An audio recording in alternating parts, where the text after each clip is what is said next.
क्या धमकाना चाहते हो भाई? संसद का कानून है, सबको स्वीकार करना पड़ेगा। इसके 44 संशोधन इन वादों को पूरा करने में असफल है। बिल का पक्ष में बोलने वालों ने बहुत अच्छे तरीके से जवाब भी दिया है और ये हुकूमत सच्चाई को नहीं बयान कर रही है कि ये तरमीमी बिल से मुसलमानों का तहफ़्फ़ुज़, तरक्की और गुर्बत का खात्मा होगा। ये सरासर झूठ है। गृह मंत्री ने विपक्ष के तर्कों को किया धाराशायी, बोले वक्त में अब नहीं चलेगी चोरी, सभी को मानना पड़ेगा कानून।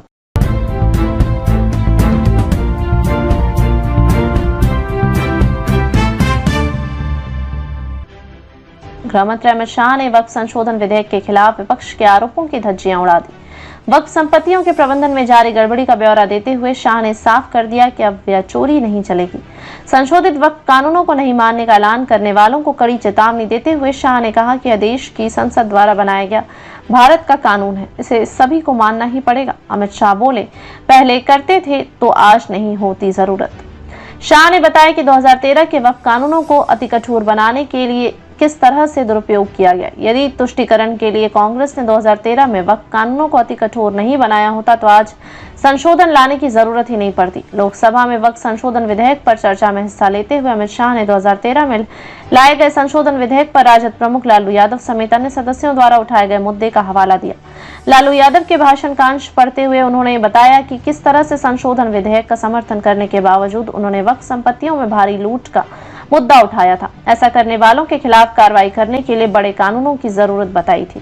वक्फ बिल संशोधन को लेकर रायपुर में मुस्लिम समाज के लोगों ने खुशी जाहिर की। जानिए रिपोर्ट, पक्ष विपक्ष ने क्या कुछ कहा वक्फ बिल संशोधन को लेकर। एक सदस्य द्वारा कहा गया कि ये मिसलीडिंग है कि पुराने कानून में 2013 के जो अमेंडमेंट्स थे उसमें अपील का प्रोविजन था।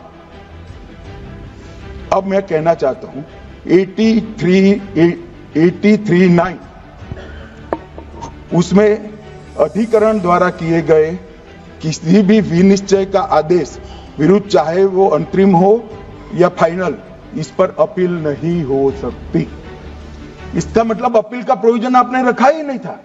सिविल न्यायालय, राजस्व कोर्ट और अन्य प्राधिकरण उसके अधिकार क्षेत्र पर भी प्रतिबंध लगा दिएगा और सरकारी अधिसूचना जो बाद में वक्फ बोर्ड और वक्फ परिषद के एडवाइस से होगी, इसको भी कोई चुनौती नहीं दे सकता। मान्यवर, मुझे ये बताओ कि अभी अभी फैशन है संविधान लहराने की। ये संविधान के हिसाब से सरकार का या किसी भी निजी संस्था का कोई भी फैसला मान्यवर कायदे की कोर्ट से बाहर कैसे हो सकता है?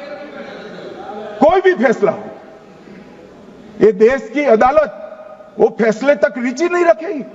नागरिक ग्रीवेंसेस लेकर कहां जाएंगे? जिसकी भूमि हड़प कर ली गई वो कहां जाएगा?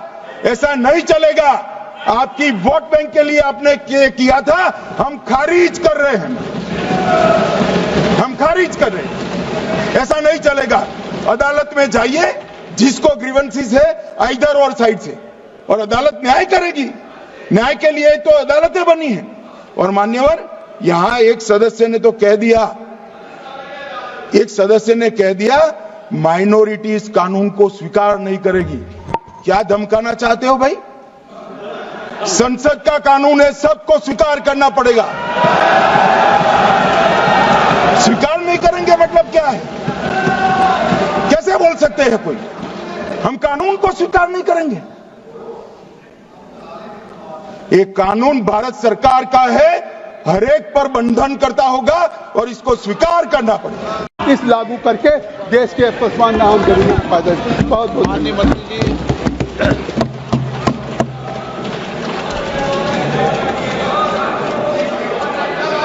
आदरणीय अध्यक्ष महोदय जी,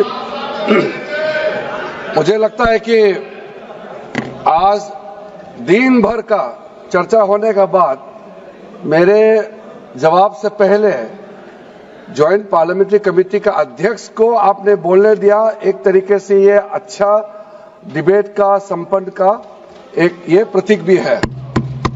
मैं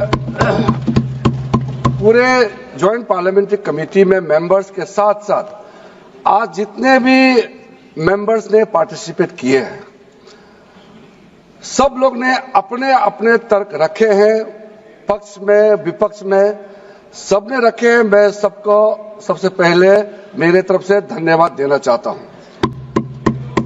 मैंने गौर से सुना है और जैसे हमने शुरुआत में बिल प्रस्तुत करते समय अनुरोध किया था कि हम भरपूर चर्चा किया जाए इस सदन में और हम सबका सुनेंगे और जवाब भी हम देंगे। मेरे ख्याल से कई मुद्दे ऐसे आया जिसका जो इस बिल का पक्ष में बोलने वालों ने बहुत अच्छे तरीके से जवाब भी दिया है। इसलिए कई ऐसे पॉइंट्स हैं जिसको मैं दोहराना नहीं चाहता हूं, क्योंकि अब देर रात ये चर्चा चल रही है। इसलिए मैं समय को देखते हुए बहुत विस्तृत रूप से अपना जवाब को नहीं रखते हुए संक्षेप मगर कोशिश करूंगा। धन्यवाद अध्यक्ष जी। ओके अध्यक्ष जी, मैं अपनी बात को शुरू करने से पहले, क्योंकि राजकुमार भी इस बात को कह रहे थे, ये 2 अप्रैल का दिन विशेष है सर।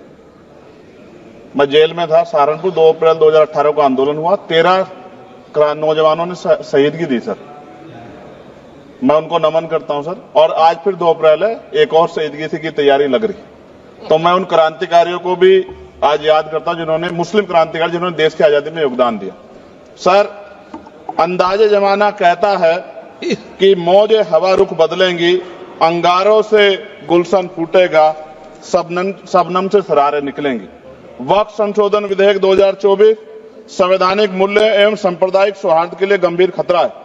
वक्फ संशोधन विधेयक 2024 संवैधानिक अधिकारों, विधिक सिद्धांतों और धार्मिक स्वतंत्रता पर गंभीर आघात है। विधेयक वक्फ प्रबंधन को कुशल और प्रभावी बनाने का दावा करता है, लेकिन इसके 44 संशोधन इन वादों को पूरा करने में असफल है। हमारा मानना है कि इस संशोधन से स्पष्टता, साक्ष्य और मूल कारण विश्लेषण का अभाव होगा। पूर्व संशोधनों का मूल्यांकन नहीं होगा, हितधारकों से परामर्श की पारदर्शिता नहीं होगी, मौलिक अधिकार का उल्लंघन होगा। Article 13, article 14, article 25, article 26, article. That's all. Very good point. Shri Asaduddin Owaisi. बहुत शुक्रिया सर। स्पीकर सर, मैं ये वक्फ तरमीमी बिल की मुखालिफत में खड़ा हुआ हूं। किसी एक शायर ने बड़ा अच्छा कहा था, जब भी ज़मीर और ज़र्फ का सौदा हो दोस्तों, जब भी ज़मीर और ज़र्फ का सौदा हो दोस्तों, कायम रहो हुसैन के इनकार की तरह। सर, ये वक्फ तरमीमी बिल भारत के गयूर मुसलमानों के ईमान पर, इबादत पर एक हमला है। नरेंद्र मोदी की हुकूमत ने इस मुल्क की सबसे बड़ी अक़लियत के खिलाफ एक ऐलान जंग कर दिया, और ये जंग ना सिर्फ मेरे जिस्म पर है, बल्कि मेरी आज़ादी पर, मेरी समाजी और माशी मार्जिनलाइजेशन पर है, मेरी शहरियत पर है, मेरे मदरसे, मस्जिदों, खानखाहों को और दरगाहों को निशाना बनाया जा रहा है। और ये हुकूमत सच्चाई को नहीं बयान कर रही है कि ये तरमीमी बिल से मुसलमानों का तहफ़्फ़ुज़, तरक्की और गुर्बत का खात्मा होगा। ये सरासर झूठ है। सर, अगर आप आइन के आर्टिकल 14 को देखेंगे तो उसमें लिखा हुआ है इक्वल प्रोटेक्शन। अब आप देख लीजिए सर के हिंदू, सिख और जैन को और बौद्ध को उनके एंडोमेंट में तहफ़्फ़ुज़ मिलेगा, क्योंकि उनका एंडोमेंट बाय यूजर बरकरार है और उनका एडमिनिस्ट्रेशन उनके हाथ में होगा। कि गैर हिंदू या गैर उनके मजहब का आदमी दान भी दे सकता है उनके लिए, और एंडोमेंट बोर्ड का तहफ़्फ़ुज़ भी मिलेगा, क्योंकि उसके ऊपर ओवरराइडिंग क्लॉज अप्लाई नहीं होगा, लिमिटेशन का कानून उस पर अप्लाई नहीं होगा। उसके बरक्स ऑपोजिट आप देख लीजिए, मुस्लिम वक्फ को वक्फ बाय यूजर निकाल दिया गया। एक मुस्लिम वक्फ की जायदाद पर कब्जा होगा, लिमिटेशन लगेगा तो जो एनक्रोचर है, जो खाबिज है, वो रातों रात मालिक बन जाएगा और एक गैर मुस्लिम वक्फ बोर्ड को एडमिनिस्टर करेगा। ये आर्टिकल 14 के इक्वल प्रोटेक्शन का वायलेशन। अब आर्टिकल 14 में सर इक्वालिटी बिफोर लॉ भी है, और उसका कैसा वायलेशन हो रहा है कि कोई आर्बिट्ररी स्टेप नहीं ले सकता, और कोई भी ऑफिशियल किसी भी तरीके से गलत आर्बिट्री फैसला नहीं लगा। यहां पर आप एक डेजिग्नेटेड ऑफिसर को रखकर वो फैसला लेगा कि ये जायदाद वक्फ की है, गवर्नमेंट की है। क्या ये प्रिंसिपल्स ऑफ नेचुरल के खिलाफ नहीं है जिसका तकर्रुर एग्जीक्यूटिव करती है? ये हमारे theory of separation of powers Bharat के आइन का बेसिक स्ट्रक्चर का हिस्सा है। क्या इसका वायलेशन नहीं है? सर, आर्टिकल 25 का वायलेशन कैसे है कि आप मुसलमानों से वक्फ यूजर छीन रहे हैं और फिर आप कर्ब कर रहे हैं वक्फ औलाद को, मगर वहीं पर दूसरे धर्म के मानने वालों को उनके मजहब पर चलने की पूरी इजाजत है। लफ्ज जो आर्टिकल 25 में इस्तेमाल हुआ सर, वो इक्वली एंटाइटल्ड, यहां पर मुसलमानों के इक्वल एंटाइटल्ड नहीं हो रहा।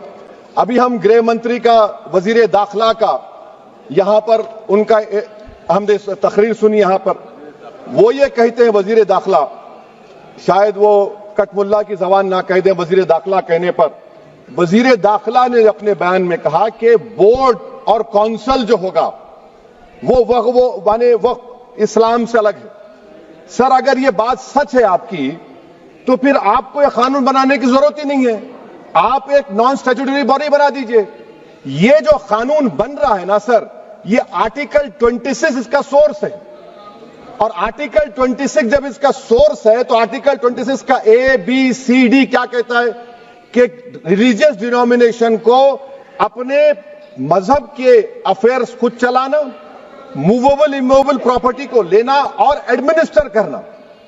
जब हिंदू धर्म को, बौद्ध धर्म को, सिखों को यह राइट दिया गया है, तो आप कैसे मुसलमानों से छीन रहे हैं? तो ये आर्टिकल 26 का ग्रेव वायलेशन है।